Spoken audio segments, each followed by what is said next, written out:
Saat ini teridentifikasi ada 4 pasien COVID-19 yang dirawat di RSUD Kayu Agung.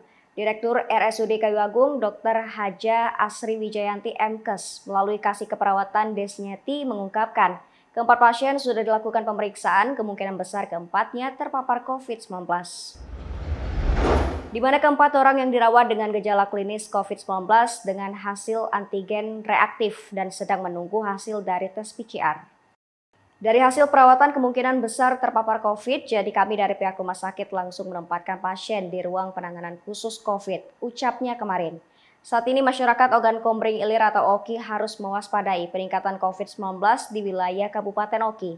Sementara itu, Kabid Pelayanan Keperawatan RSUD Dr. Luna menyampaikan, masyarakat Oki harus taat prokes agar tidak terjadi lonjakan penyebaran COVID-19, terutama varian Omikron.